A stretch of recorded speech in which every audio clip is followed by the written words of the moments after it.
আসসালামু আলাইকুম ওরহমতুল্লাহ। আশা করি আল্লাহর অশেষ রহমতে আপনারা সবাই ভালো আছেন। সন্তান মহান রব্বুল আলামিনের এক অনন্য উপহার। আমাদের মধ্যে অনেকেই আছেন যারা একটি পুত্র সন্তানের আশা করেন। মনে রাখবেন, ছেলে হোক বা মেয়ে, সবই আল্লাহর দান এবং এর পেছনে কোনো না কোনো কল্যাণ লুকিয়ে থাকে। তবে আল্লাহর কাছে নিজের মনের ইচ্ছা জানানো বা পুত্র সন্তান লাভের জন্য দোয়া করা মোটেও অন্যায় নয়। আজকের এই ভিডিওতে আমরা আলোচনা করব কোরআন ও হাদিসের আলোকে এমন কিছু আমলের কথা যা নবী রাসূলগণ করেছিলেন এবং যা পালন করলে আল্লাহ তাআলা আপনাকেও একজন নেক পুত্র সন্তান দান করতে পারেন। ১. সবকিছুর মালিক মহান আল্লাহ। তাকদীরের উপর বিশ্বাস। আমল শুরু করার আগে আমাদের ঈমানি একটি বিষয় পরিষ্কার হওয়া জরুরি। আল্লাহ তাআলা পবিত্র কোরআনে বলেন, আকাশমণ্ডলী ও পৃথিবীর আধিপত্য আল্লাহরই। তিনি যা ইচ্ছা সৃষ্টি করেন। তিনি যাকে ইচ্ছা কন্যা সন্তান দান করেন এবং যাকে ইচ্ছা পুত্র সন্তান দান করেন, অথবা তাদের দান করেন পুত্র ও কন্যা উভয়, এবং যাকে ইচ্ছা তিনি বন্ধা করে দেন।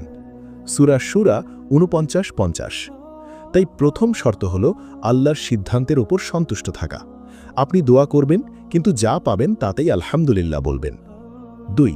হযরত জাকারিয়া আলাইহি ওয়াসাল্লামের সেই শক্তিশালী দোয়া।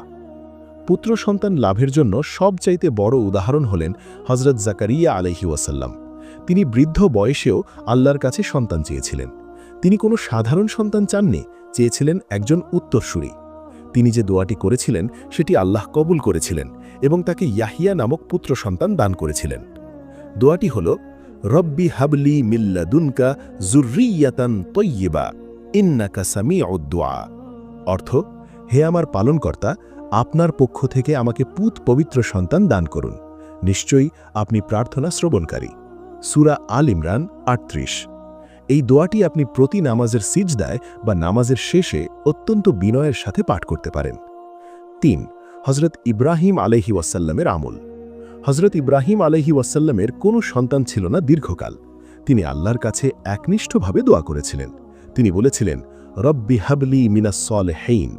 অর্থ, হে আমার প্রতিপালক, আমাকে এক সৎ কর্মশীল পুত্র সন্তান দান করুন। সূরা সাফফাত ১০০।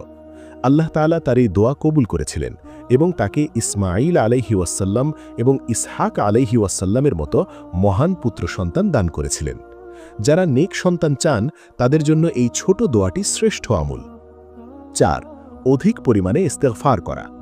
সন্তান লাভ বা রিজিকে বরকতের জন্য সবচাইতে কার্যকর আমল হল বেশি বেশি আস্তাগফিরুল্লাহ পড়া। সূরা নূহে আল্লাহ তাআলা স্পষ্টভাবে বলেছেন যে ইস্তেগফার করলে আল্লাহ সম্পদ এবং সন্তান দিয়ে সাহায্য করেন।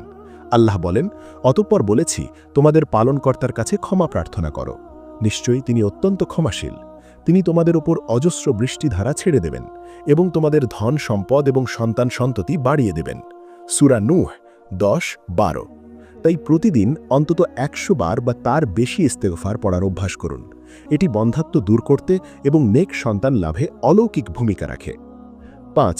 দান সদকা ও নফল ইবাদত। হাদিসে এসেছে, দান সদকা বিপদ আপদ দূর করে এবং মানুষের মনের আশা পূরণে সাহায্য করে। নেক সন্তান লাভের নিয়তে সামর্থ্য অনুযায়ী গরিব দুঃখীকে সাহায্য করুন। এছাড়া শেষ রাতে তাহাজ্জুদের নামাজ পড়ে আল্লাহর কাছে ২ হাত তুলে কাঁদুন। গভীর রাতের দোয়া আল্লাহ কখনো ফিরিয়ে দেন না। ৬. স্বামী স্ত্রীর বিশেষ দোয়া। সহবাসের আগে রাসূল সাল্লাল্লাহু আলাইহি ওয়াসাল্লাম একটি দোয়া শিক্ষা দিয়েছেন। যদিও এটি সন্তান হওয়ার দোয়া, কিন্তু এই দোয়াটি পড়লে শয়তান আগত সন্তানের কোনো ক্ষতি করতে পারে না এবং সন্তানটি নেককার হয়। দোয়াটি হল, বিসমিল্লাহি আল্লাহুম্মা জান্নিবনা শাইতানা ওয়া জান্নিবনা শাইতানা মা রাযাকতানা। কিছু ভুল ধারণা ও সতর্কতা। আমাদের সমাজে প্রচলিত আছে যে নির্দিষ্ট কিছু খাবার খেলে বা ডান দিকে কাত হয়ে শুলে ছেলে সন্তান হয়। বিজ্ঞানের দৃষ্টিতে কিছু মতবাদ থাকলেও ইসলামে এগুলোর কোনো সরাসরি ভিত্তি নেই। পুত্র সন্তান লাভের জন্য কোনো পীর ফকিরের কাছে যাওয়া বা শিরকি কোনো তাবিজ ব্যবহার করা সম্পূর্ণ হারাম। সন্তান দেওয়ার মালিক একমাত্র আল্লাহ। তাই আমল করুন শুধুমাত্র আল্লাহর সন্তুষ্টির জন্য। পরিশেষে বলবো, পুত্র সন্তান কিংবা কন্যা সন্তান উভয়ই আল্লাহর নেয়ামত। অনেক সময় দেখা যায় একটি মেয়ে সন্তান তার বাবা মায়ের জন্য যতটা উপকারী হয়, 10টি ছেলেও তা হয় না। তাই আল্লাহর কাছে সব সময় নেক ও সুস্থ সন্তানের দোয়া করুন। আল্লাহ তাআলা আমাদের সকল দম্পতিকে নেককার ও চক্ষু শীতলকারী সন্তান দান করুন। আমিন। ভিডিওটি ভালো লাগলে শেয়ার করুন এবং এই ধরনের আরও ইসলামিক ভিডিও পেতে আমাদের চ্যানেলটি সাবস্ক্রাইব করে রাখুন। আজ এ পর্যন্তই, দেখা হবে পরবর্তী ভিডিওতে। আসসালামু আলাইকুম।